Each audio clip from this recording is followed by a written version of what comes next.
In questi giorni Asugi, grazie alla collaborazione instaurata con la comunità somala di Trieste, ha ospitato in visita una delegazione di medici somali presso l'ospedale di Cattinara per fare conoscere alcuni suoi reparti e servizi. Le visite si sono svolte da lunedì 14 a mercoledì 16 e hanno incluso un ricco calendario di appuntamenti presso alcune cliniche mediche dell'ospedale. La delegazione è composta da una dirigente dell'ospedale di Mogadiscio, un medico somalo specialista e 3 membri attivi della comunità somala di Trieste. Durante questi incontri i professionisti della salute hanno avuto l'opportunità di confrontarsi con il personale, scambiare conoscenze e buone pratiche e approfondire le tecniche e i protocolli utilizzati nell'assistenza sanitaria giuliana.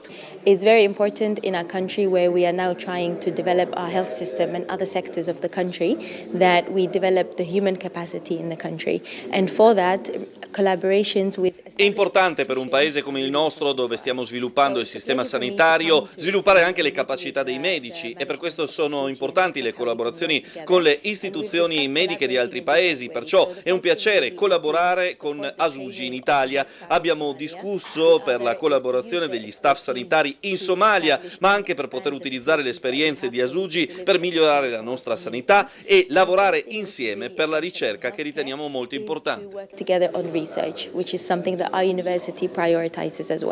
Alla fine del tour questa mattina è stato organizzato un momento di incontro presso la sede della direzione generale tra la delegazione, il direttore generale Antonio Poggiana, il direttore sanitario Daniele Pittoni e Barbara Gregoretti, direttrice della struttura complessa direzione medica Cattinara e Maggiore. Poi una visita all'ospedale Burlo. Le richieste fatte dalla delegazione mirano a 3 punti specifici. Noi tutti i macchinari che dismettiamo li doniamo sempre da associazioni, e anche in questo caso faremo un accordo prima su 3 filoni sostanzialmente. Uno è la ricerca in collaborazione con l'università, la formazione, gli scambi anche diciamo professionali tra la nostra università, la nostra azienda e la loro, e la donazione di attrezzature che Asugi dismette. Abbiamo chiesto proprio l'Asugi perché abbiamo scelto questa regione, perché noi siamo ormai radicati in questa società, in questa regione, dopo tanti anni comunque che vogliamo essere nel ponte diciamo, tra la Somalia e la nostra regione, quindi per questo motivo abbiamo chiesto